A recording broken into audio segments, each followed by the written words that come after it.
প্রধানের ঘরে নীলকালি ছিটিয়ে নোংরা করার কারণে তৃণমূল কংগ্রেসের 10 জন কর্মীর নামে লিখিত অভিযোগ দায়ের করল বিজেপির প্রধান। অভিযোগ দায়ের হলেও ব্যবস্থা নেয়নি পুলিশ। প্রতিবাদে ফালাকাটাগামী জাতীয় সড়ক অবরোধ বিজেপির। প্রায় 1 ঘন্টা ধরে চলে অবরোধ।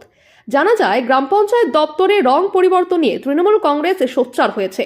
বুধবার ধূপগুড়ি ব্লকের গাদং 2 নম্বর গ্রাম পঞ্চায়েত কার্যালয়ের সামনে জাতীয় সড়ক অবরোধ এবং প্রধানের ঘরে কালি ছিটিয়ে প্রতিবাদ জানানো হয়। ঘটনাস্থলে পুলিশ পৌঁছে পরিস্থিতি নিয়ন্ত্রণে আনে। তৃণমূল কংগ্রেসের অভিযোগ, বিজেপির প্রধান ইচ্ছাকৃতভাবে গ্রাম পঞ্চায়েতের রং বদল করছে। যেখানে গোটা রাজ্যের সমস্ত সরকারি ভবন নীল সাদা রং করা হয়েছে, সেখানে এই গ্রাম পঞ্চায়েতের রং গেরুয়া করা হচ্ছে। এই অভিযোগ ঘিরে পরিস্থিতি উত্তপ্ত হয়ে ওঠে।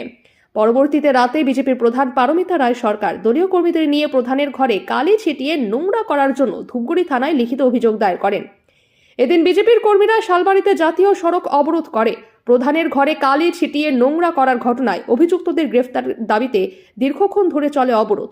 ঘটনার খবর পেয়ে ঘটনাস্থলে যায় পুলিশ। পরবর্তীতে পুলিশ দোষীদের গ্রেফতারের আশ্বাস দিলে অবরোধ তুলে নেয় বিজেপির কর্মী সমর্থকরা। দেখুন, গতকাল টিএমসির কিছু গুন্ডা বাহিনী টিএমসির মদতে আমাদের গাদং অঞ্চলে একটা পিট কালার রং করা হচ্ছিল। সেই রংকে ওরা গেরুয়া বলে আখ্যা দিয়েছিল।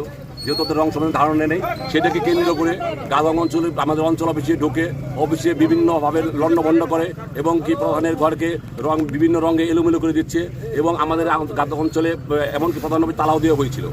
আমরা তার প্রতিবাদে কালকে আমরা থানায় একটা আমরা ইনটিমেশন করেছি, আমরা প্রাথমিক এফআইআর করেছি, কিন্তু আজ অবধি থানার থেকে কোনো ইনকোয়ারি হয়নি। তার প্রতিবাদে আমরা চাই ইনকোয়ারি করে তার সুষ্ঠু বিচার করা হোক। যে সমস্ত গুন্ডা বাহিনী গাদং অঞ্চলে ঢুকে লণ্ডভণ্ড করেছে তাদের উপযুক্ত বিচার হোক, এই স্বার্থে আমরা আজকে আন্দোলন করতে নিয়েছি। কতক্ষণ থাকবে অবরোধ?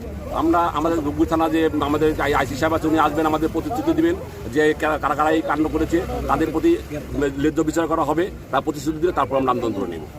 ধূপগুড়ি থেকে ভাস্কর মহন্তের রিপোর্ট, আমাদের টিভি।